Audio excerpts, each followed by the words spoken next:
pastel colours ගොඩක් වෙලේට softness එහෙම නැත්නම් ස්ත්‍රීත්වය එහෙම නැත්නම් charm කියන දේවල් එක තමයි සම්බන්ධ වෙන්නේ. නමුත් හැම pastel colour එකක්ම එකම විදිහට නෙමෙයි හදලා තියෙන්නේ. ඒවා හරියට කරලා නැති වුනහම ඒ වලින් හරිම ප්ලාස්ටික් හරිම බාල පෙනුමක් ගෙනලා දෙනවා. මොකද තිර එකක් විදිහට අපි ගත්තොත් එහෙම අපිට pastel colours වලිනුත් හොඳ elegant පෙනුමක් ගන්න පුළුවන්. නමුත් සමහර pastel colours fail වෙන්නේ ඇයි? ලොකුම දේ තමයි fabric එක. සින්තටික් ශයිනි මටීරියල්ස් වෙන්න පුළුවන් එහෙම නැත්නම් පොලියස්ටර් වෙන්න පුළුවන් එහෙම නැත්නම් ලෝ ක්වොලිටි ස්ට්‍රෙචි මටීරියල් වෙන්න පුළුවන්. මෙන්න මේවා පැස්ටල් ෂේඩ්ස් එක්ක බ්ලෙන්ඩ් වුණාම ඒ වලින් සෙල්ලම් බඩු වලට තියෙන පෙනුමක් තමයි එන්නේ. ඉතින් 90s වල 90 ගණන් වල තිබ්බ බාබි ඩෝල් කෙනෙක් ගැන පොඩ්ඩක් හිතන්නකෝ. මේගොල්ලෝ ගොඩක් ඇන්දේ බේබි පින්ක් එහෙම නැත්නම් මින්ට් ග්‍රීන් වගේ කලර්ස් ඒවා ගොඩක් අර බෝනික්කන්ට බාබීස්ලට තමයි ගැලපෙන්නේ. නමුත් ඒවර අපේ ඇඟට ඇරිලා තියෙද්දි එහෙම නැත්නම් අර ෆේක් ලයිට් එකකට වැටෙද්දි ඒ වලින් හරිම බාල පෙනුමක් තමයි ගෙනලා දෙන්නේ. ඒ වගේම තමයි පැස්ටල් කලර්ස් ලංකාවේ අපේ තලෙලු හැමත් එක්ක ක්ලෑෂ් වෙනවා. එතකොට නිකන් වොෂ්ඩ් අවුට් ඩල් ලුක් එකක් තමයි ගෙනලා දෙන්නේ. අපි තෝරගන්න ඕනේ අපේ ස්කින් එක ග්ලෝ වෙන කලර්ස්. උදාහරණයක් විදිහට බේබි පින්ක් වෙනුවට ඔයාලට පුළුවන් ඩස්ටි රෝස් වගේ කලර් එකක් තෝරගන්න. එහෙම නැත්නම් අයිසි බ්ලූ වලට කැමති කෙනෙක්ට පවුඩර් බ්ලූ වගේ කලර් එකක් තෝරගන්න පුළුවන්. ඉතින් ඒ වගේම තමයි මේ කලර්ස් ඔයාලට පෙයා කරන්න පුළුවන් බේජ් කලර් එකත් එක්ක ක්‍රීම් කලර් එක එහෙම නැත්නම් ටෑන් වගේ කලර්ස් එක්ක හොඳට ගැලපිලා යනවා. රතු කියන්නේ හරිම ටයිම්ලස් හරිම පවර් කලර් එකක්. ඒ වගේම තමයි මේක හරිම බෝල්ඩ් හරිම ටයිම්ලස්. ඒ කියන්නේ කවදාවත් out of style නොවන හොඳ ආත්ම විශ්වාසයක් ගෙනලා දෙන්න පුළුවන් පාටක්. නමුත් හැම රතු පාටක්ම එකම විදිහට නෙමෙයි තියෙන්නේ. ඕනවට වඩා රතු පාට විශේෂයෙන්ම ඔරේන්ජ් එහෙම නැත්නම් දීප්තිමත් අන්ඩර්ටෝන් එකක් එක්ක තියෙන රෙඩ් කලර්ස් මෙන්න මේ වගේ කලර්ස් වලින් ඔයාගේ අවුට්ෆිට් එක ක්ලාසි කියන තැන ඉඳන් ටිකක් බාල පෙනුමක් දක්වාම අරගෙන යන්න පුළුවන්. රතු කියන්නේ අවධානය හොඳින් හම්බෙන කලර් එකක්. විශේෂයෙන්ම මේ බ්‍රයිට් රෙඩ් කලර් එක ලෝ ක්වොලිටි ෆැබ්‍රික්ස් එක්ක තියෙද්දි අවධානය ඕනවට වඩා යනවා කියලා මම හිතනවා එලිගන්ට් පෙනුමකට වඩා. ඉතින් ඔයාට ඩීප් රිච් ෂේඩ්ස් තෝරගන්න පුළුවන්. උදාහරණයක් විදිහට වයින් කලර් එක එහෙම නැත්නම් ඔක්ස් බ්ලඩ් එහෙම නැත්නම් චෙරි බර්ගන්ඩි කියන කලර්ස් ඔයාලට තෝරගන්න පුළුවන්. මේවා හරිම බෝල් කලර්ස්. ඉතින් ගොඩක් ස්කින් ටෝන් වලටත් ගැලපෙනවා. ගොඩක් හොඳින් ඔයාලට මේවා මික්ස් මැච් කරන්නත් පුළුවන්. උදාහරණයක් විදිහට බ්ලැක් කලර් එකත් එක්ක බේජ් කලර් එකත් එක්ක වයිට් එහෙම නැත්නම් නේවි කලර්ස් එක්ක ඔයාලට පෙයා කරන්න පුළුවන්. හොඳ ලක්ෂරියස් ෆීල් එකක් ගෙනල්ලා දෙනවා. සුදු පාට කියන්නේ එලිගන්ස් එකත් එක්ක ගොඩක් ගැලපිලා යන කලර් එකක් නෙමෙයි. කලර් එක හරිම ක්ලීන්, හරිම පිරිසිදු, හරිම මිනිමල්, ටයිම්ලස් කලර් එකක්. ඒ කියන්නේ කවදාවත් out of style නොවන කලර් එකක් විදිහට අපි සුදු පාට ගන්න පුළුවන්. නමුත් ගොඩ දෙනෙක් කතා කරන්නේ නැති දෙයක් තමයි pure white වලින්. ඕනවට වඩා තනි සුදු පාට වලින් ඔයාලට low quality vibe එකක් තමයි ගොඩක් වෙලට ගෙනත් දෙන්නේ. විශේෂයෙන්ම මේක අර බාල ෆැබ්‍රික් එකක් එක්ක එද්දි. ගොඩක් පියෝ වයිට් ලංකාවේ අපේ ස්කින් ටෝන් එකට ගැලපෙන්නේ නැහැ. මම දැකලා තියෙනවා ලංකාවේ බ්‍රයිඩ්ස්ලා තලෙලු අය තනි සුදු පාට තෝරගන්නවා. එතකොට ඒකෙන් එයාලව තවත් පාට අඩු කරලා තමයි පෙන්වන්නේ. ඉතින් ඔයාලට පුළුවන් ඕෆ් වයිට් කියන කලර් එක තෝරගන්න. එහෙම නැත්නම් අයිවරි කියන කලර් එක, එහෙම නැත්නම් ක්‍රීම් වගේ මෙන්න මේ වගේ කලර්ස් මේවා හරිම සොෆ්ට් ඕනම ස්කින් ටෝන් එකකට ගැලපෙනවා. සහ මම හිතනවා ඔයා වයිට් තෝරගද්දී නම් අනිවාර්යයෙන්ම ෆැබ්‍රික් එක බලන්න ඕනි කියලා.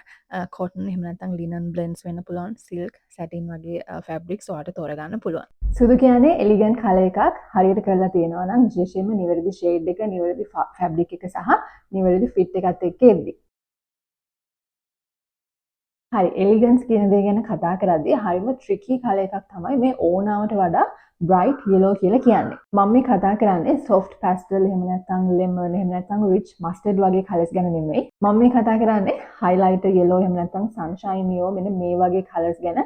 මේවා ගොඩක් සෑහෙන දුරකින් ඉඳන් පේනවා කෙනෙක්ට. ඉතින් කෙනෙක්ට මේවා එකටම දකිද්දි හරිම vibrant, හරිම colourful, නෙත ගැටෙන පාටක් කියලා කියන්න පුළුවන්. නමුත් මම හිතනවා නෙත ගැටෙන්නේ හරි ලස්සන විදිහකට නෙමෙයි කියලා. ඉතින් ඔයාගේ goal එක elegant classy look එකක් නම් මම හිතනවා මෙන්න මේ වගේ bright yellow colors ඔයාලට ගැලපෙන්නේ නැහැ කියලා. මම හිතනවා අපි yellow වගේ color එකක් තෝරගද්දී elegant look එකකට muted එහෙම නැත්නම් deep earthy yellow colors තෝරගන්නවා නම් හොඳයි කියලා. උදාහරණ විදිහට mustard වෙන්න පුළුවන්, marigold වෙන්න පුළුවන්, එහෙම නැත්නම් ochre වගේ colors හරිම warm, හරිම rich. ඉතින් ඒ වගේම තමයි මේවා හරිම classic කියලා මම හිතනවා. විශේෂයෙන්ම cream එහෙම නැත්නම් navy, brown වගේ colors එක pair කරාම. නියෝන් කලර්ස් අඳින්න පුළුවන් තැන් තියෙනවා. ඒ කියන්නේ ෆෙස්ටිවල් එකක් වෙන්න පුළුවන්, කොන්සර්ට් එකක් වෙන්න පුළුවන්. එහෙම නැත්නම් ඔයා ඒ වගේ බෝල් කලර්ස් විතරක් අඳින්න කැමති කෙනෙක් වෙන්න පුළුවන්. නමුත් ඔයා එලිගන්ට් ලුක් එකක් ගන්න හිතන කෙනෙක් නම් මම හිතනවා මේ නියෝන් වගේ කලර්ස් වලින් ඔයාට බාල පෙනුමක් තමයි ගෙනත් දෙන්නේ කියලා. ඇයි මම එහෙම කියන්නේ? සාමාන්‍යයෙන් නියෝන් කියන්නේ හරිම ලවුඩ් කලර් එකක්. ඉතින් ලොකු එනර්ජි එකක් තියෙන කලර් එකක් විදිහට තමයි නියොන් දකින්නේ. සහ ඇත්තටම මේ නියොන් කලර් එක හැම වෙලෙම ලොකු අවධානයක් ඕන කරන කලර් එකක් සහ ගොඩක් කලාතුරකින් තමයි මේවා අනිත් කලර්ස් එක බ්ලෙන්ඩ් වෙන්නේ. නමුත් එලිගන්ස් කියන දේ කෑ ගහලා පෙන්වන්න ඕන දෙයක් නෙමෙයි. සාමාන්‍යයෙන් නියොන් වගේ කලර් එකක් ඔයා වෙනුවට කෑ ගහලා පෙන්නනවා මන් දිහා බලන්න. මට අවධානය දෙන්න කියලා. ඉතින් ක්ලාසි වයිබ් එකක් ගෙනලා දෙනවට වඩා මේකෙන් හරිම ෆ්ලෑෂි. ඕනවට වඩා අවධානය ඉල්ලන පාටක් විදිහට ඕනවට වඩා උත්සාහ කරන පාටක් විදිහට තමයි නියොන් කියන කලර් එක දකින්නේ. ඒ වගේම නියොන්ස් ගොඩක් ස්කින් ටෝන් වලට ගැලපෙන්නේ නැහැ. ඒවා ඕවර් පවර් කරනවා. ඔයාගේ ස්වභාවික පෙනුම මේ ෂේඩ් එකෙන් නැති කරලා දානවා. ඉතින් ඔයා බ්‍රයිට් කලර්ස් අඳින්න කැමති නම් ඔයාට ජුවල් ටෝන්ස් තෝරගන්න පුළුවන්.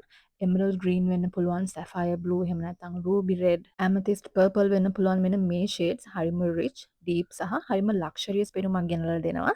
ඊට වඩා ඔයා සොෆ්ට් යන්න කැමති නම් ඔයාට පැස්ටල් වර්ෂන් එකකින් තෝරගන්න පුළුවන්. බ්ලෂ් රෝස් වෙන්න පුළුවන්, එහෙම නැත්නම් වෝම් පීච් කලර් එක වෙන්න පුළුවන්, මින්ට් ග්‍රීන් වෙන්න පුළුවන්. මෙන්න මේ වගේ කලර්ස් ඔයාට තෝරගන්න පුළුවන්. ඔයාට නියොන් අඳින්න ඕන නම් එච්චර මාස නම් ඔයාට ඒක පොඩියට ගන්න පුළුවන්. නියොන් බෑග් එකක් වෙන්න පුළුවන්, නේල් පොලිෂ් වෙන්න පුළුවන්, පොප් ඔෆ් කලර් එකක් විදිහට අඳින්න පුළුවන්. උඩ ඉඳන් යටටම අඳින්නේ නැතුව. මෙටැලික් කලර්ස් වලින් හරිම සුඛෝපභෝගී පෙනුමක් ගෙනලා දෙන්න පුළුවන්. නමුත් මේක වැරදෙන්නත් පුළුවන්. විශේෂයෙන්ම ඔයා ගොඩක් අර ෂයිනි ගෝල්ඩ් කලර් එක එහෙම නැත්නම් ෂයිනි සිල්වර් කලර්ස් වලට එද්දි. මිල අධික හයි ක්වොලිටි පෙනුමක් සහ ලෝ ක්වොලිටි පෙනුමක් අතර චූටි වෙනසක් තමයි තියෙන්නේ. සහ මේ මෙටැලික්ස් පුව විදිහට කරලා තියෙනවා නම් ඔයාට බාල පෙනුමක් ගෙනලා දෙනවා විතරක් නෙමෙයි. ඔයාගේ මුළු අවුට්ෆිට් එකම trying too hard. අර ඕනකට වඩා කැපිලා පේන්න යනවා වගේ මෙන්න මේ වගේ පෙනුමක් තමයි ගෙනත් දෙන්නේ. ඒවා හරිම ලවුඩ්. ඒ වලින් හරිම ඉමේචර්, හරිම නොමේරු, හරිම ලදරු පෙනුමකුත් ගෙනලා දෙනවා කියලා මම පෞද්ගලිකව හිතනවා. කළු කියන්නේ most elegant color කියන්නේ. ඉතින් අපි ගොඩක් elegance කියන දේ ගැන කතා කරලාදී කළු පාට ගැන කතා කරනවා. ඉතින් මතක තියාගන්න ඕන දෙයක් තමයි කළු පාටින් අපිට මිල අධික පෙනුමක් ගෙනලා දෙනවා වගේම අපිට බාල පෙනුමක් ගෙනලා දෙන්න පුළුවන් අවස්ථාවක් තියෙනවා. ඒක ඇත්තටම ඩිපෙන්ඩ් වෙන්නේ ඔයා ඒක කොහොමද අඳින්නේ කියන දේ මත. ඇයි සමහර අවස්ථාවන් වල කළු වැරදි වෙන්න පුළුවන්. මේකට ප්‍රධානම හේතුව තමයි ෆැබ්‍රික් එක. ෂයිනි පොලියස්ටර් වෙන්න පුළුවන්. එහෙම නැත්නම් අර ඇඟටම තියෙන ජර්සි ටයිප් වෙන්නත් පුළුවන්. එහෙම නැත්නම් අර ස්ටිෆ් ටිකක් අර බැඩි ෆැබ්‍රික් එක වෙන්න පුළුවන්. එහෙම නැත්නම් සින්තටික් වලිනුත් මෙන්න මේ වගේ ප්ලාස්ටික් ඩල් ලුක් එකක් ගෙනලා දෙන්න පුළුවන්. ඉතින් ඒ වගේම තමයි කළු පාටෙන් මැහුම හරියට ගිහිලා නැත්නම් ඒකත් හරියට පෙන්වන්න පුළුවන්. මොකද කළු කියන්නේ හරිම ස්ට්‍රෝං ෆ්ලැට් කලර් එකක්නේ. ඉතින් පැටලිච්ච නූල් තියෙන්න පුළුවන්. එහෙම නැත්නම් කට් එක, එහෙම නැත්නම් හෙම් එක. ඉතින් කළු පාටට පුළුවන් මෙන්න මේ දේවල් හොඳට highlight කරලා පෙන්වන්න. ඒ වගේම තමයි අපි ගෙදර හුරතලට ඇති කරන සතුන්ගේ බෝල් අපේ ඇඳුමේ ලේසියෙම පේන්න පුළුවන්. එහෙම නැත්නම් ඩියෝඩරන්ට් මාක්ස්, එහෙම නැත්නම් ඩස්ට් එක උනත් කළු පාටින් ක්ෂණිකවම පෙන්වන්න පුළුවන්. බ්ලැක් වලින් හොඳ රිච් ලුක් එකක් ගන්න පුළුවන්. ලිනන්, එහෙම නැත්නම් ක්‍රේප්, වූල් බ්ලෙන්ඩ්ස්, එහෙම නැත්නම් කොටන්, සැටින්, සිල්ක් මෙන්න මේ වගේ ෆැබ්‍රික්ස් එක්ක. ඉතින් එලිගන්ස් කියන්නේ ඔයා මොනවද අඳින්නේ කියන දේට වඩා ඔයා කොහොමද ඒක අඳින්නේ කියන දේ. මම මේ කියන්නේ බ්‍රයිට් කලර්ස් නරකයි, ඩාර්ක් කලර්ස් හොඳයි කියන දේ නෙමෙයි. ඉතින් හැම ෂේඩ් එකකම ෆැබ්‍රික් එක, ෆිට් එක සහ ඔයා ඒක කොහොමද ස්ටයිල් කරන්නේ කියන දේ මත ඔයාගේ අවුට්ෆිට් එකේ ලුක් එක එලිවේට් කරනවද එහෙම නැත්නම් ඒක චීප් කරනවද, බාල කරනවද කියලා කියන්න පුළුවන්. ඉතින් ඔයා ඊළඟ පාර shopping කරද්දී පොඩක් විනාඩියක් අරගෙන බලන්න මේකේ කලර් එක දිහා. මේකෙන් ඔයාට එක්ස්පෙන්සිව් පෙනුමක්ද ගෙනත් දෙන්නේ, එහෙම නැත්නම් ට්‍රෙන්ඩි බාල පෙනුමක්ද ගෙනත් දෙන්නේ කියලා. ඉතින් මතක තියාගන්න එලිගන්ස් කියන්නේ ඔයා මිලාදික ඇඳුම්, එක්ස්පෙන්සිව් ඇඳුම් අඳින එක නෙමෙයි. ඔයා අඳින ඇඳුම හොඳ ආත්ම විශ්වාසයක් ඇතුව කොහොමද අඳින්නේ කියන දේ.